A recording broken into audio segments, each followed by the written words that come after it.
Shalom.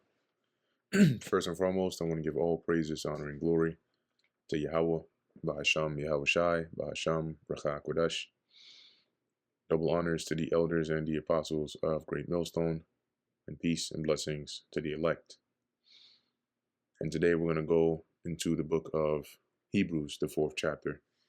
As you can see in the subheading, the believer's rest. And, here Paul makes reference back to the rest that was unattained by Israel in the past due to unbelief. Okay, but the Lord has opened that up to us through Yahweh Shai, and through faith, we can attain to that. So as he exhorts the believers here to continue to fight, and maintain that faith, because it's a priceless gift, honestly. But anyway, this is Hebrews chapter 4, verse 1. Let us let us therefore fear, lest a promise being left us of entering into his rest, any of you should seem to come short of it. Right? Because that promise, that we can only attain through faith in this time, if you let go of that faith you had been given, right, and you revert back from the path that you were taught through the gospel being preached onto you, you will be likened unto coming short of that promise of entering into that rest. So fear that lest that come upon you. For unto us was the gospel preached, as well as unto them. But the word preached did not profit them, not being mixed with faith in them that heard it. See? So those that didn't receive it, they heard, right? They heard the word, as he says, unto us was the gospel preached as well as unto them. But they didn't have faith. Okay? They didn't have faith to be able to mix with hearing the word, and that made them, unfruitful. Okay? Like, for example, if you have, imagine the word is like water. The scriptures liken the word of the Lord unto living water. So if you're trying to make Kool-Aid and you don't have any of the little dry joint in the powder, you got to already have the powder in your cup. Right? Now, some people might do it in the reverse, but for the example that I'm using, it makes sense to put the empty the sachet into the cup first. So you liken that sachet onto, or that powder onto faith. What happens is, if you have two cups, one with the powder in it and the other without the powder in it, then when the same water is poured into both cups, one turns out to be Kool-Aid. You mix the water with the powder that's in the cup. The other is just going to be water, right? So the faith has to be mixed with the hearing of the word to give you that final product. For he, verse 3, for we which have believed do enter into rest, and that rest is through Yahweh Shai. Because what does that actually look like, right? You hear the word, you believe, you follow the ways that Yahweh Shai has laid out for us, and then eventually, when the Lord comes back, if you continue in those ways, you're going to gain that eternal rest. You're going to get, your body changed. You're going to become immortal. That's part of the Lord's promise to us who endure. And we're never going to die. We're going to be at peace. No more. That's the Lord turning away our captivity. No more fear, no more suffering, no more stress, none of that. It says, as he said, as I have sworn in my wrath, if they shall enter into my rest, although the works were finished from the foundation of the world. So reading that in the NLT, it says, for only we who believe can enter his rest. As for the others, God said, in my anger I took an oath, they will never enter my place of rest, even though this rest has been ready since he made the world. Keyword is enter, right? Once again, all Israel will be in the kingdom, but some will not enter the same way as others.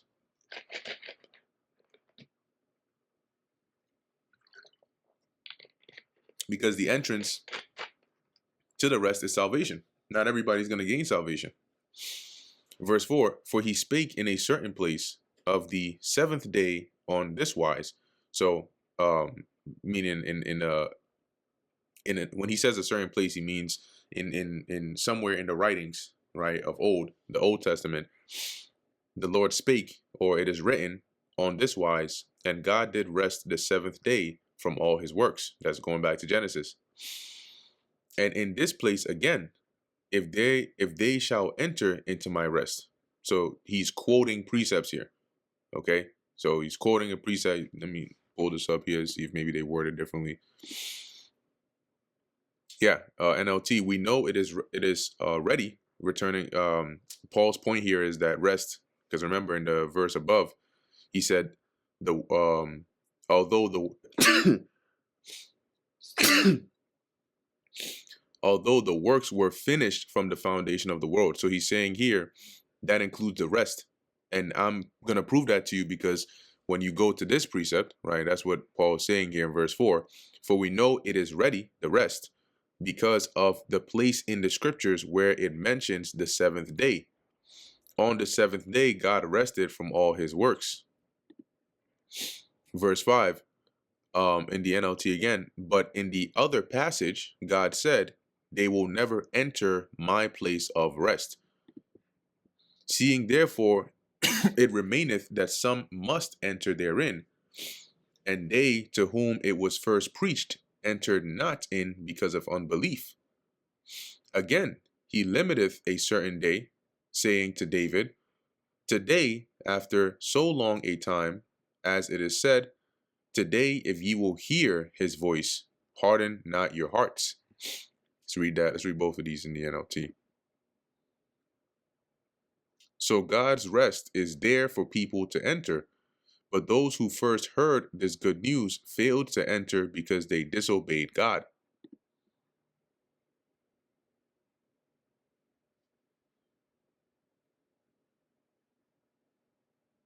Okay. Blue letter wants to disobey me. And that's not all right. Let's try that again. All right, I'm going to read this from my phone once it loads up. This is the book of Hebrews, chapter 4, verse 7. Oh, okay, there you go. In the NLT says, so God set another time for entering his rest, and that time is today. God announced this through David much later in the words already quoted. Today, when you hear his voice, don't harden your hearts. And that's Psalms 95 and 7 to 8. For if Yahushua had given them rest, then would he not afterward have spoken of another day? There remaineth therefore a rest to the people of God. See, so Paul is saying that rest is open unto us because those that first heard it were not able to receive it. Because if they had, then he wouldn't have spoken of that rest on another day. Verse 9, verse 10, for he that is entered into his rest, he also hath ceased from his own works, as God did from his. So when you, Paul is saying here, when you enter into Yahushua's rest, we're not going to have to work anymore. Just like God didn't have to work after the sixth day when he entered into his rest, when he rested the seventh. Likewise, when we enter into the rest of the Lord, that signifies that our work is done.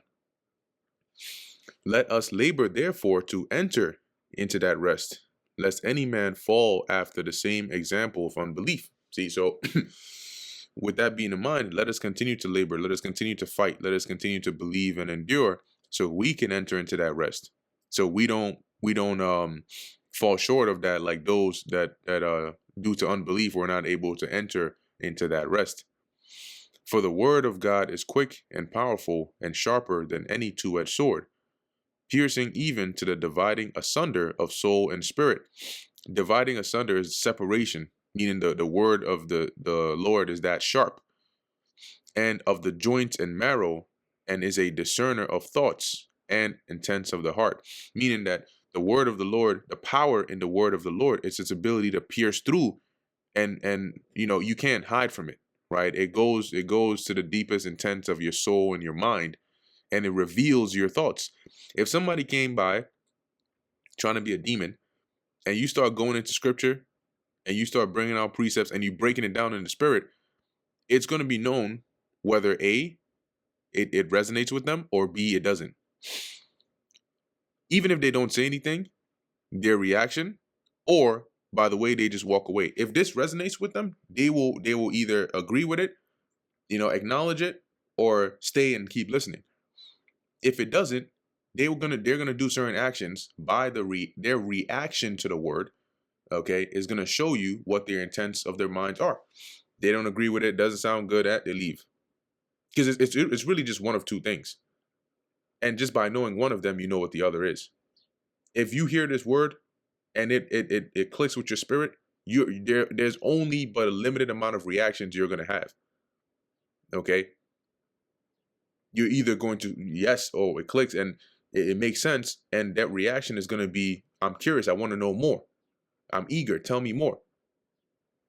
Okay, and if it's not that, and you don't believe it, doesn't, it's not for you, then you'll do the opposite, or you just won't do that. You won't show interest, you won't pursue it. So either way it goes, this word will show the intent of your heart. Verse 13, neither is there any creature that is not manifest in his sight, but all things are naked and open unto the eyes of him with whom we have to do. So the Lord's word is powerful enough to reveal the intent of your heart. Nobody is hidden, right? Everybody's manifest. Everybody's made bare before the eyes of the Lord. All darkness, all secret things, all your thoughts, everything is right before the eyes of the Lord. Seeing then that we have a great high priest that is passed into the heavens, right? That's Yahushua, the Son of God. Let us hold fast our profession.